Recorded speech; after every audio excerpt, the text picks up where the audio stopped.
Kapag kayo ay may nakitang ganare, nakaw, ay damputin mo at isubo mo agad. Aba kay naman, nakarinig lang ng subo ngumanga agad. Yun, isang magandang buhay na naman mga kaibigan. Welcome back sa ating munting channel. Isa na namang agimat ang mapapasa iyo kapag nakuha mo ito. Kaya naman bago tayo magpatuloy, kung ikaw bago lang dito sa aking munting channel at hindi ka pa nakasubscribe, pindutin mo na ang subscribe button at notification bell para isa ka rin sa unang makapanood kapag meron tayong bagong upload.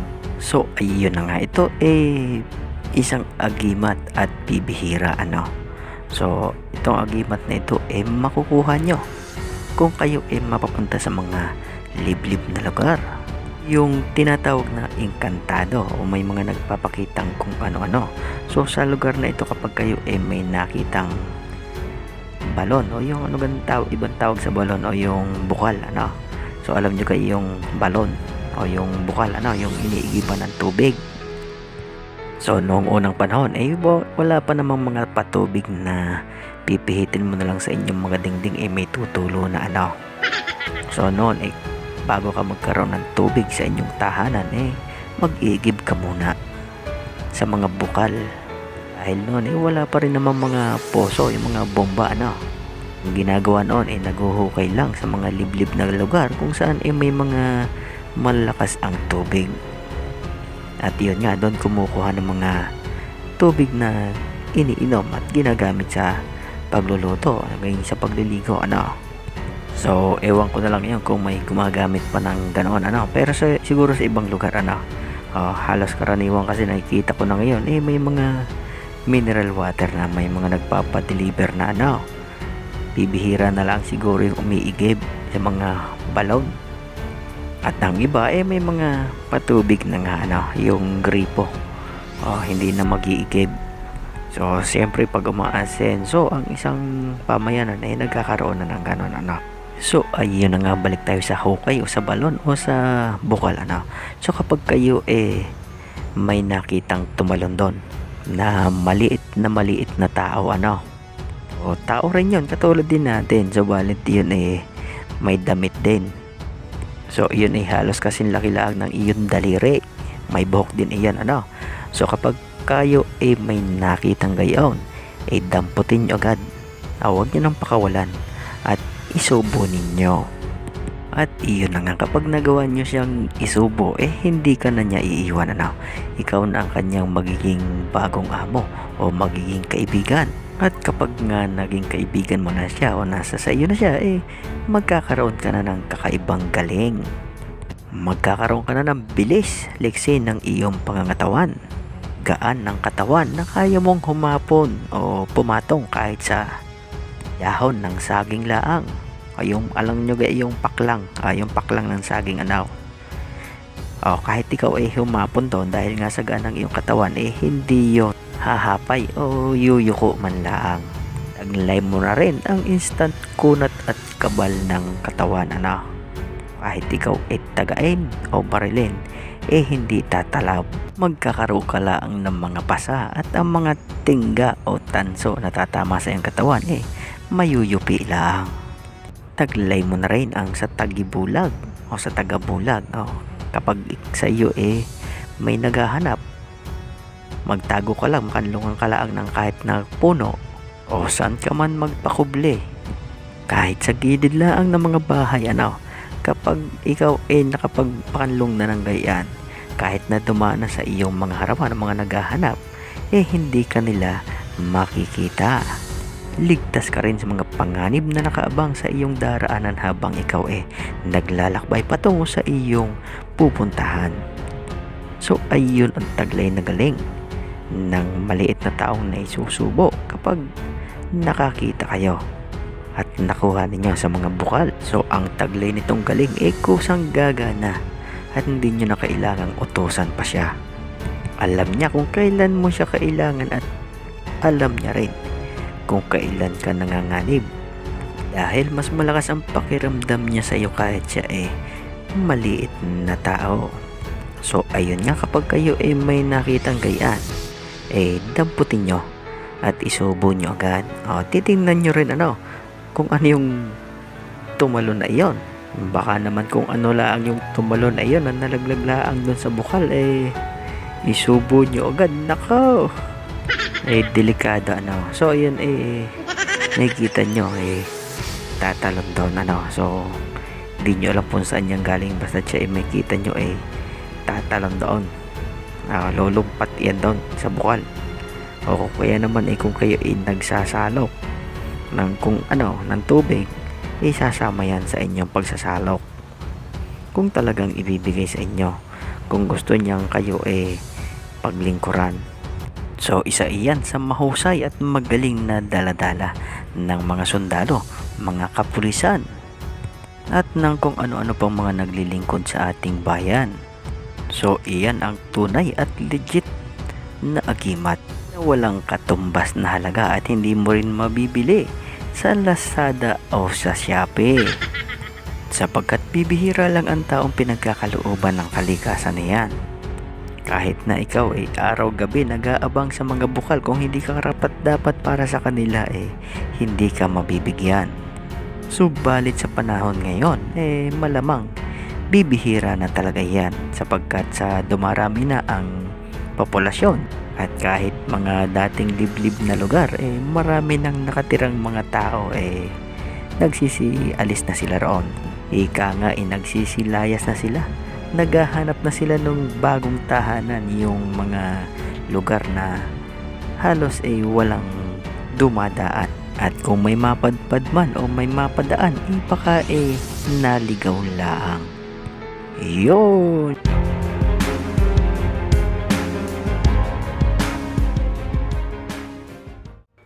Kapag nagawa mo ito, magkakaroon ka ng kakaibang kakayanan na hindi kaya ng pangkaraniwang nilalang.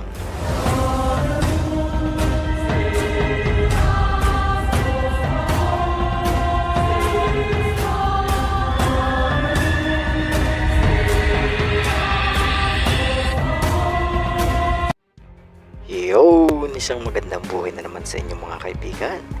Welcome back na naman sa ating munting channel.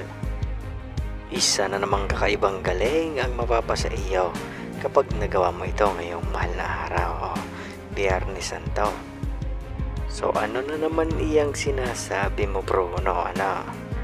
So nakikita nyo ka yan gawa ng lindol. Alam nyo ka na ang lindol isa sa napakalakas at kinatatakutan ng marami na maaaring mangyari kahit sa lupalop ng mundo. So yan walang sasantuhin. Ikaw man mayaman o mahirap, maganda man ang iyong bahay o pangit, kubo man iyan o bato, kabasta't iyan nasa lupa, nasa mundo, maaring gumuho ito. Ganon din naman kung kayo nasa mga baybayin dagat, maaring magkaroon naman ng isang malaking tsunami at lumubog ang inyong komunidad.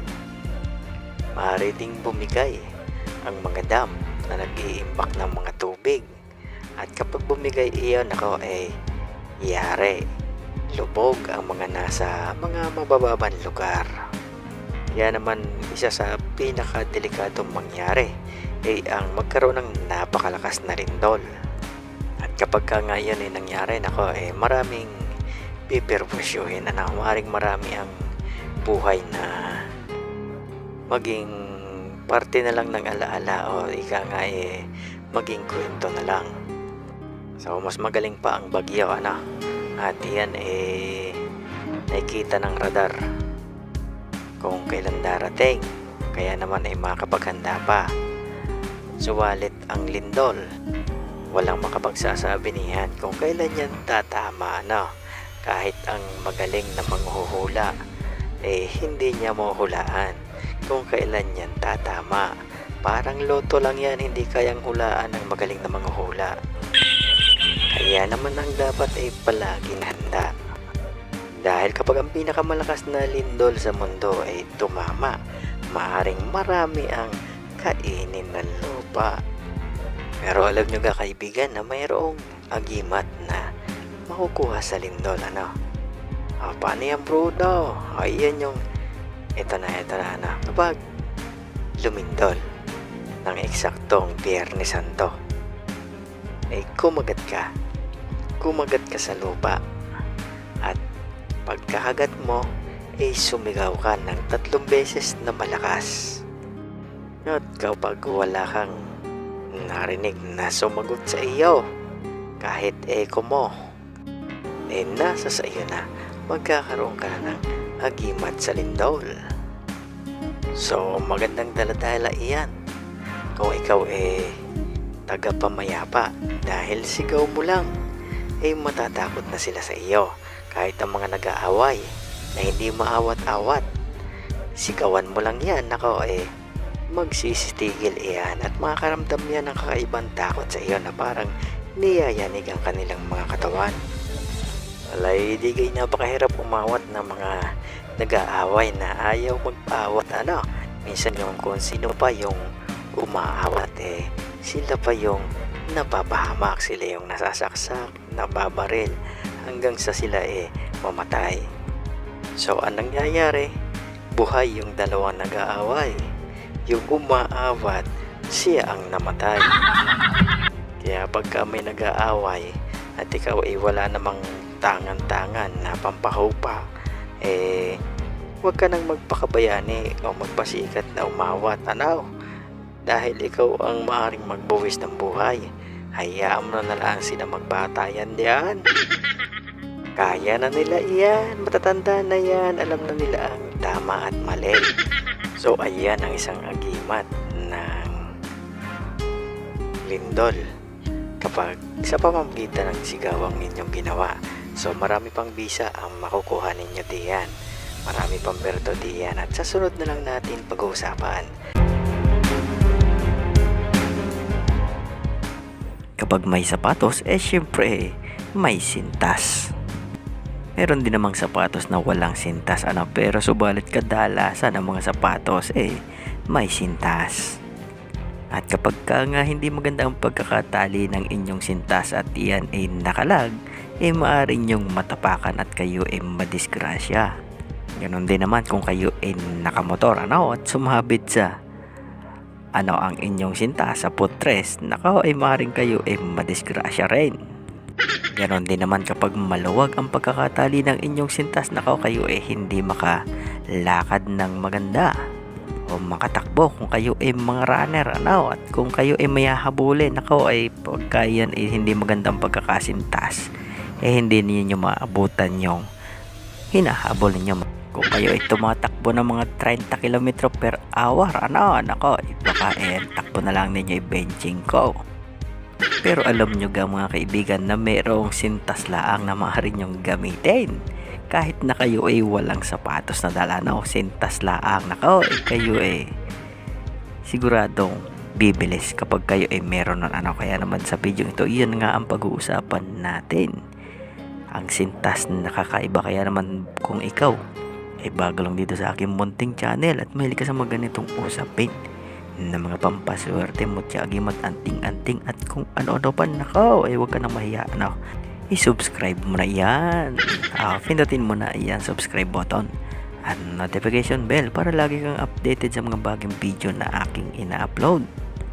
So ayun na nga kayo mahilig pumunta sa mga liblib na lugar, sa mga lugar na may bukal o may ilog, at mga lugar na kinatatakutan o sinasabing may lumalabas na kakaiba, mga linalang o lugar ng kababalaghan.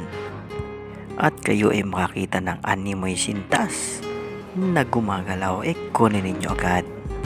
Iyon ang tinatawag na sintas ng abad.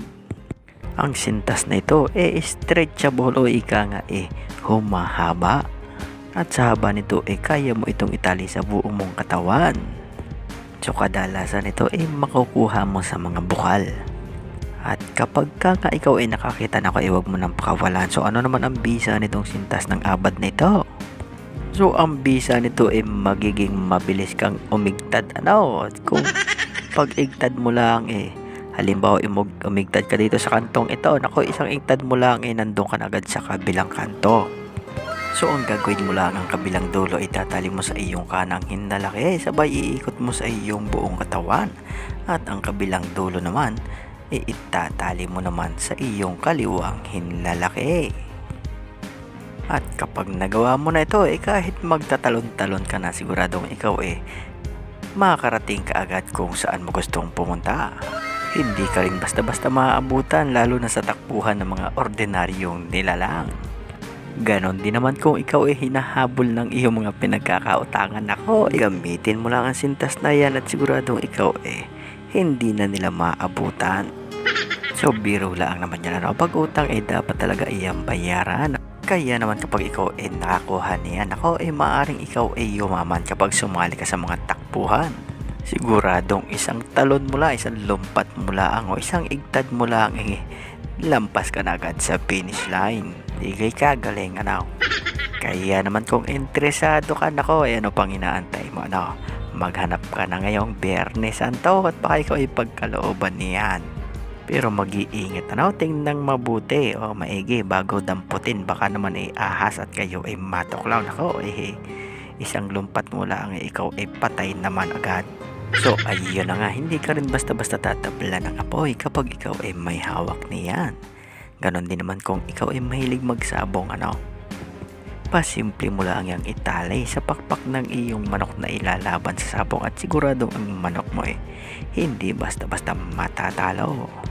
So ayun ang ilan lang sa mga gamit ng tinatawag na sintas ng abad.